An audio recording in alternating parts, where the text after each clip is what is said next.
안녕하세요, 휘연입니다. 이번 영상은 20년 10월에 읽은 책 중에서 함께 이야기 나눠보고 싶은 내용을 다뤄봤어요. 무슨 책인지 감이 오시나요? 겨울왕국 좋아하시나요? 책 리뷰라더니 갑자기 겨울왕국 이야기를 꺼내서 놀라셨죠? 이번 달에 읽은 책과 겨울왕국을 같이 이야기 나눠보려고 해요. 저는 그 유명한 레리꼬를 아이 덕분에 올해 처음 봤어요. 좋아하는 건 질리도록 보는 편인 아이 덕분에 속속들이 보게 되었죠. 반복해서 보는 장점을 톡톡히 누렸어요. 그리고 올해 개봉한 2편을 보니 처음엔 너무 뜬금없는 억지로 집어넣은 듯한 구성에 살짝 실망했어요. 그런데 또 무한반복으로 보고 또 보다 보니 정말 매력있더라고요. 모든 장면에서 저만의 해석을 할 정도로 말이에요. 그리고 제 인생 영화가 되었죠. 영화를 많이 보는 편은 아니지만 매번 혼자 감동받고 감정 북받쳐 며칠 헤매이다가 무슨 일이 있었냐는 듯이 원래대로 돌아오죠. 하지만 엘사는 달랐어요. 이 히키코모리가 자신의 삶을 찾는 과정을 보며 많은 생각을 하게 되었거든요. 다음에 꼭 겨울왕국 2편 전체를 다뤄보고 싶어요. 그럼 이번에는 헤르만 헤세는 어떠세요? 갑자기 겨울왕국 이야기하다가 헤세라니 당황스러우시죠? 저는 그 유명한 데미안을 읽고 무척 실망했던 터라 다른 책은 손에 잡히지 않았어요. 그러다 이번에 제목도 줄거리도 마음에 드는 데다가 최 사장님의 강연 소식도 들리고 해서 시타르타를 읽게 되었어요. 그런데 너무 좋았던 거죠. 정말 딱 제 취향이었어요. 개인적으로 헤르만 헤세는 글을 어렵게 쓰거나 구성을 복잡하게 한다고 생각하진 않아요. 자신이 전달하고자 하는 바를 누가 봐도 모를 수 없도록 만들어놔요. 그래서 시타르타를 무척 편한 마음으로 즐겁게 한편으로는 로망을 가지고 읽었답니다. 이번 영상의 주제가 감이 오시나요? 너무 뜬금없나요? 너무 관련 없는 이 두 작품을 통해 저의 최대 관심사인 자아 실현에 대해 이야기해 보려고 해요. 이 두 주인공의 공통점을 찾아 자아 실현하는 과정을 살펴보면 흥미로울 것 같았거든요. 하나씩 짚어볼게요. 첫 번째는 삶에 대한 만족 여부예요. 먼저 엘사부터 볼게요.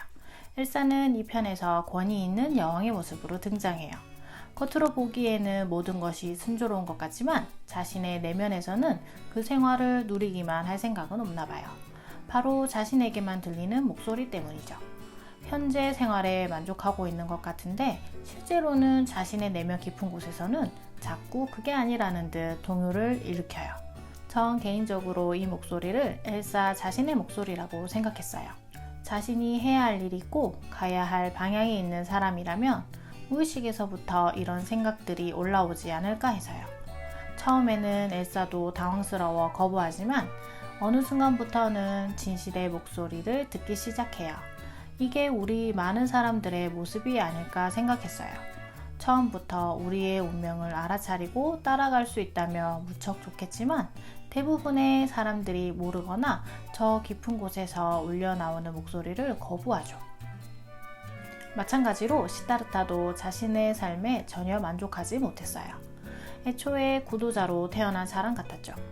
많은 것을 가진 이였고 많은 사람들이 부러워하고 존경하지만 유일하게 자기 자신만은 만족시키지 못해요. 결국 새로운 길을 떠나죠. 기본적으로 자아 실현을 위해서는 현재 삶에 대해 만족하지 못하는 것 같아요. 우리도 가끔 공허하고 무언가 놓치고 있는 게 아닐까 싶은 마음이 들 때가 있잖아요. 바로 이런 지점에 휩쓸려 자신도 모르는 선택을 내리기도 하고요. 두 번째는 지원군이에요. 자아 실현은 결국에는 혼자 해내야 하지만 과정 중에는 온전히 혼자서 다 해내기는 어려울 것 같아요. 누구나 자신이 할 수 있는 만큼의 한계를 지니기 마련이니까요. 그래서 누군가 도와준다면 더 수월하게 방향을 잡을 수 있을 것 같아요. 이렇게 자아 실현 단계의 조력자들이 존재해요. 엘사에게는 자신의 목소리일 수도 엄마의 목소리일 수도 있는 이 목소리라는 존재 자체가 그런 역할을 했어요. 그리고 우연히 만난 로널드 라인이 또한 든든한 지원군이 되어주죠. 엘사는 힘이 워낙 막강해 힘을 준다기보다 엘사가 가야 할 길을 제시해 줄 뿐이죠. 그 지역 원주민이기에 관련된 정보나 여러 전설을 알려주는 정보 전달자 역할로 등장해요. 시타르타에게는 좀 더 구체적인 지원군들이 존재해요. 첫 번째는 고타마 시타르타입니다. 주인공과 같은 이름에 우리가 알고 있는 바로 그 부처님이죠. 이미 해탈한 이와의 짧은 대화만으로도 주인공 시타르타는 많은 것을 알 수 있었어요. 고타마 시타르타는 많은 말을 하진 않지만 시타르타가 알아야 할 논점을 분명히 보여줍니다. 명석한 시타르타가 알아차리지 못할 리가 없죠. 이를 힌트로 자신만의 깨달음을 얻게 됩니다. 그 후 우연인 듯 필연인 듯 바주데바를 만나게 돼요. 바주데바 또한 불현듯 찾아온 손님인 시타르타를 귀하게 대해요. 그리고 자신이 줄 수 있는 것들을 모두 아낌없이 내어줍니다. 그 시간 동안 바주데바를 알아본 시타르타의 안목 또한 무시할 수 없어요. 그저 흔하디 흔한 뱃사공이 아니라 그에게서 배울 게 있을 거라 분명히 느꼈던 거죠. 이처럼 자신을 도와줄 수 있는 사람을 알아볼 수 있는 것도 능력인 것 같아요. 준비되어 있는 사람일 것 같거든요. 기회가 왔을 때 잡을 수 있는 거죠. 이 둘의 도움이 없었다면 시타르타 또한 자신이 원한 자아실현의 모습에 도달할 수 없었을 거예요. 세 번째는 흐르는 물에 대해 이야기해 볼게요. 저는 흐르는 물을 실현이자 통로로 간주했어요. 물이 가진 속성은 물이 흐르는 방향으로 함께 움직이면 큰 도움을 얻을 수 있는 통로가 되지만 거슬러 올라가야 할 경우에는 큰 시련이 돼요. 그만큼의 저항에 맞서 움직여야 원하는 바를 얻을 수 있으니까요.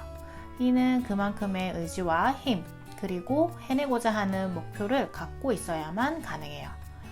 시련으로 더 성장하고 궁극적인 목표를 성취하는 것 말이죠.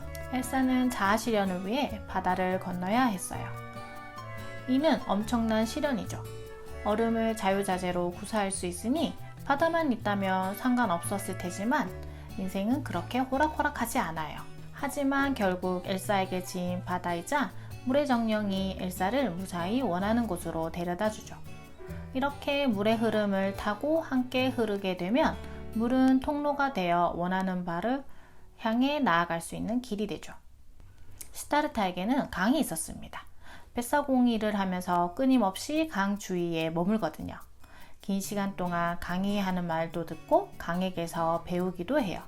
하지만 자신이 원하는 것을 비우는 듯한 강을 보며 시타르타도 많은 고뇌에 잠깁니다. 엘사에게 바다는 하나의 시험의 장소처럼 시련으로서 역할을 하다가 통로가 되었다면 시타르타에게 강은 통로로서 역할이 더 큽니다. 물론 강을 통로로 깨닫고 받아들이기까지의 모습은 분명 시련이었으니까요.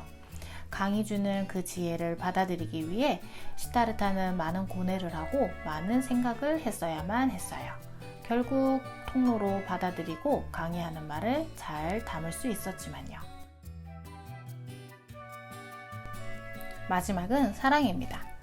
엘사는 1편에서 동생을 무척 사랑하는 모습을 보여줘요. 그로 인해 문제가 생기긴 하지만요. 2편으로 넘어오면서 자신을 사랑하게 됩니다. 온전히 자신의 힘을 통제하면서 자신의 모습을 있는 그대로 받아들이고 사랑하게 되죠. 그제야 더 깊은 내면으로 다가갈 수 있는 준비가 끝난 거예요. 그리고 자신의 근원에 대해 알게 되면서 여왕으로서의 지위에만 국한되어 모든 것을 사랑하는 게 아니라 정령으로서 지켜야 할 모든 것, 사람들뿐만 아니라 자연까지 포용할 수 있게 되죠. 시타르타는 조금 놀라운 전개였어요. 약간의 깨달음 후 세속적인 사랑을 배우려고 합니다. 카멜라로부터 제대로 배우죠. 그 후 다시 깨달음을 향해 떠나고 아주 많은 시간이 지나 갑자기 아들을 만나게 돼요. 이때 시타르타의 모습을 보면 역시 이 세상 최고의 사랑은 부모의 사랑이구나 했습니다. 아주 긴 시간 구도자의 길을 걸으며 슬슬 면모를 갖추지 않았나 했는데 아들이 나타나자마자 변했거든요. 사랑을 가장한 집착을 보여줘요. 이러한 과정을 거치면서 진정한 사랑이 무엇인지 알게 되는 건 아닌가 싶어요. 자신에게서 도망친 아들을 찾으려고 고군분투하지만 결국 아무것도 아닌 것을, 아이 또한 아이의 삶이 있으며 자신도 자신의 진짜 모습을 찾아야 하는 걸 알았으니까요. 이렇게 전체에 대한 현명한 사랑에 대해 다시 통찰하는 것이 이 자아실현의 마지막 단계가 아니었을까요? 두 인물 모두 스스로를 극복하고 자신이 닿아야 할 목적지에 도달해요. 이 과정이 마냥 힘들고 고단했냐고 한다면 그건 아마 아닐 거예요. 많은 사람들을 만나고 순간순간을 만끽하고 행복했던 지점들도 있었을 테니까요.